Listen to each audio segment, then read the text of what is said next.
Problem današnjice koji ne treba posebno predstavljati definitivno je stres. Kako se razračunati s njime, pitanje je na koje mnogi traže odgovor. Dolazak Sean Korn, svjetski proslavljene instruktorice joge i U-Tates yoga ambasadorice u Zagreb, iskoristili smo upravo za pronalaženje tog odgovora. U život Sean Korn joga je ušla dosta rano i ukazalo je na sve pozitivno što sa sobom nosi, uključujući i suočavanje sa stresom. Isto to ona pokušava prenijeti svima s kojima radi.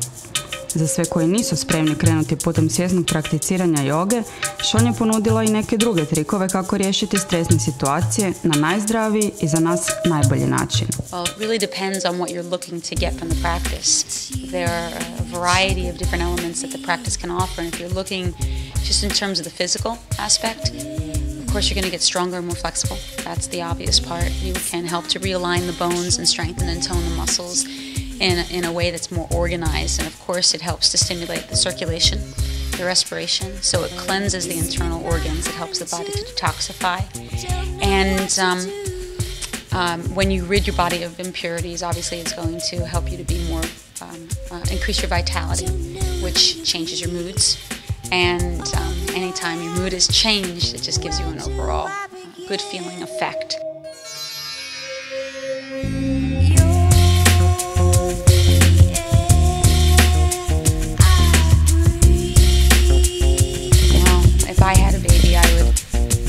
Outside the womb, I'd be stretching its little limbs as much as I possibly could, and just bringing that sense of openness to their bodies. With children, you know, I have stepchildren, so I'm lucky when I get them in the room, and anytime I can get them just moving and breathing and playing is really great. And my hope is that when they become a little bit older, this becomes a part of their adopted lifestyle, and it's a choice that they make in their lives. But I certainly introduce it to them, and play. With kids, it's important to play. It's important not to make it too dogmatic or rigid. Arm balances and flinging themselves against the wall. Just to have the experience of it is always really good. But I think at any age, it's good.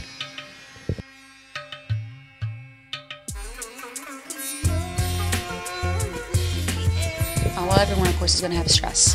I mean, it's very difficult to avoid, especially when you're living in any kind of a city and you have responsibilities and children.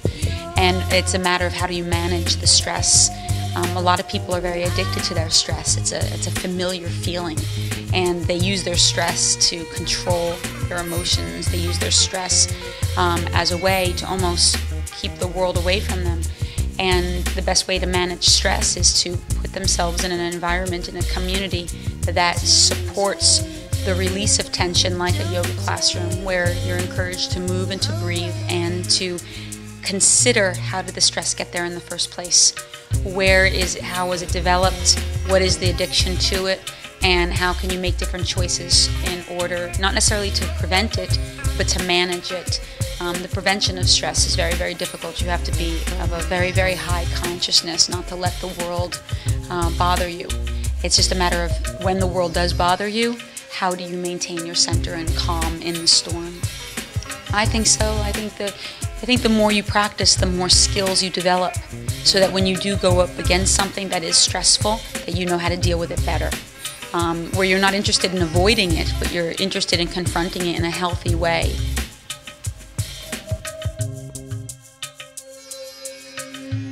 Breathe. Always breathe. When you go up against something, it's good to stop, take a few deep breaths, get your mind very calm and centered, because these patterns multiply. You get tense, you start to react, you get tense, and it gets worse and worse and worse, and your mind doesn't think clearly, and that's when you start to make choices that could be hurtful or negative or obsessive. And so when you start to feel the anxiety, you stop, preferably take yourself out of the situation.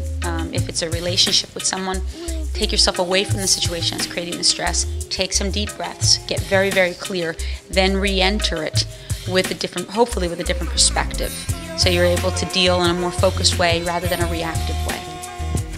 Communication, really, it's being able to be in dialogue with someone that you care about, to talk about your feelings, to be able to be as open and as honest as you possibly can, suppression of truth can create an enormous amount of emotional stress, which of course is going to affect the body. The practice of yoga teaches us that there's no separation between the mind and the body. So all that we think and feel and experience has an influence on our cellular structure. So if we're repressing our emotions, that energy has to go someplace, so it goes back into our system. So if we can be in dialogue with someone, a friend, a partner, a parent, who we can trust to be able to communicate our feelings, this will release the energy. Meditation, of course, is an invaluable tool, and also in order to deal with stress. Any kind of exercise is going to be very important. My choice is a conscious exercise, though. Yoga asks bigger questions. How do you feel? What is your purpose?